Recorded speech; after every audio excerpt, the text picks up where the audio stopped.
Farda gurraacha lagarra kaachisani qoricha naaf hawwitee si nyaachisani qoricha naaf hawwitee sanoo dhagaye. Shalom akkam jirtu har'a kunoo faaruu cidhaa lakkoofsa shanaaf ifama lakkoofsa sadaffaa qabannee fuula keessan duratti misirrawwan lamaan indaaluuf shibirree of dura goonee jirra. Faarsina akkana jennee faarsinaaf Addis Ababaadha kaa warshaan baaqilaa kan hindaaluu faatikaa kan shibirree faatikaa carraanqaa ilaa'inna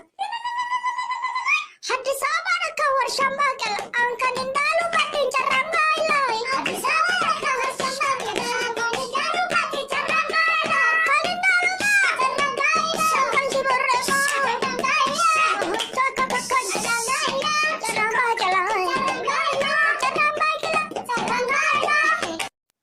Tumo jalala kufle jibba fete mucho chatte matte kararra dugdalatte omanatti taate angambe kuwani simine atis betta maltu tana angamana tese gamalalta naman begne tata Kari kama Kimbuza Kari kara Asimbate bumbane Hila Imbeku maga Asif si metoki Ayuna maguba damsi Ababa Hey mama Ababa Hey mama Wali kurba Ayuna goda la peda Ayuna kabalu kud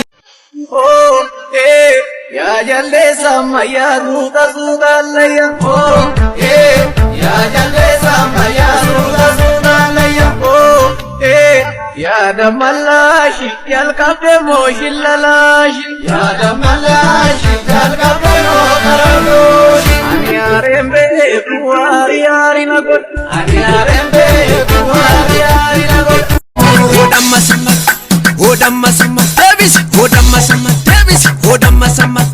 Heda Michayo Atkapi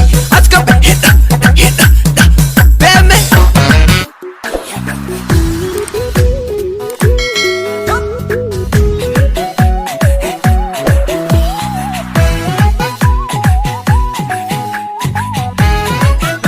Farda gurraacha lagarra kaachisani qoricha naaf hawwitee si nyaachisani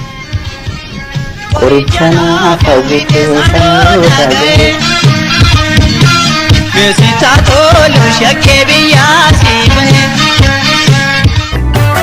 Yomittu mo jalala kufle jibba fete mucho chatte matte kararra dugdalatte omanatti taate angambe kuwani simine atis betta agada balashini Anemasi Amashe malusene agada balashini Anemasi Amashe malusene Akramin dina gombisu Sasa